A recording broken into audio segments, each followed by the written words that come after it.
Toll plaza 1980 की दहाई में तमीर किया गया था।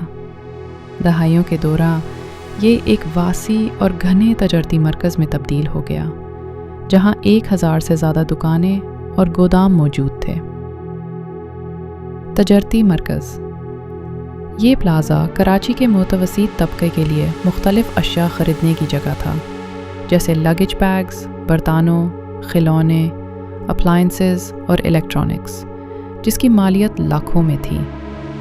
कई छोटे ताजिर के लिए गुल प्लाज़ा में दुकानें उनकी ज़िंदगी की मेहनत, जमा पूंजी और मुस्तक़बिल की नुमाइंदगी करती थी। 17 जनवरी 2026 की रात गुल प्लाज़ा में एक खौफनाक और महलक आग भड़क उठी। वाक़ये की तफसील। ये आग मबनी तौर पर एक आर्टिफिशियल फ्लावर्स की दुकान से शुरू हुई और 36 घंटों से ज़्यादा तक बरकरार रही, जिसकी वजह से इमारत के कुछ हिस्सों का गिरना। आग के फैलने की वजह में ख़राब वायरिंग, जदीद फायर सेफ्टी सिस्टम्स जैसे स्प्रिंकलर्स या मुनासिब फायर एग्जिट्स की कमी और बहुत ज़्यादा आग लगने वाली चीज़ें शामिल थीं। असरात।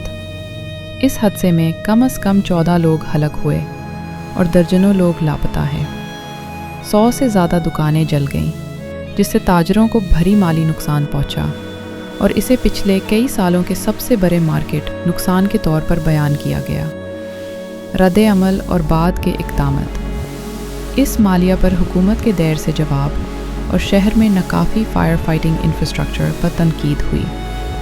हुकूमत ने तहकीकत और रिलीफ एफर्ट्स शुरू किए और मुतासर लोगों के लिए मुआवजा और रिहेबिलिटेशन पैकेजेस की कॉल दी गई। आग के बाद इमारत को गैर महफूज करार दिया गया। कराची का गुल प्लाज़ा सिर्फ एक बिल्डिंग नहीं थी, ये लोगों के सपनों का मरकज़ था।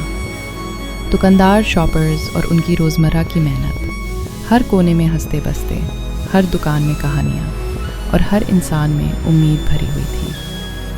फिर वो लम्हा आया जो किसी का भी दिल कांप देने वाला था। आग एक आर्टिफिशियल फ्लावर्स की दुकान से शुरू हुई, लेकिन 36 घंटे तक बरकरार रही। धुआं और शोर ने पूरा प्लाज़ा गैर महफूज कर दिया। सरफराज, एक शॉपकीपर, ट्रैप्ड फ्लोर्स पर अपनी फैमिली के लिए आखिरी पैगाम भेजता है। अस्सलाम वालेकुम। मैं चारों तरफ से फंस चुका हूँ। गुल प्लाज़ा में बहुत खतरनाक किस्म की आग लगी। मेरा निकलना बहुत मुश्किल हो गया है। मुझसे कोई गलती होता है को माफ कर देना। क्या अल्लाह। अरे दरवाजा तोड़ो। अली भाई बाहर आ गए। खिड़की तोड़नी पड़ेगी।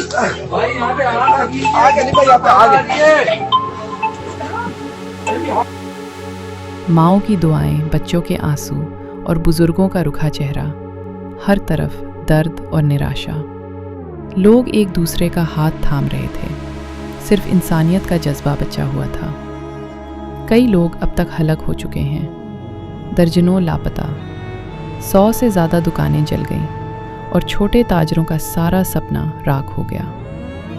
ये सिर्फ फाइनेंशियल लॉस नहीं, हर इंसान के लिए ज़िंदगी का सबसे दर्दनाक लम्हा था।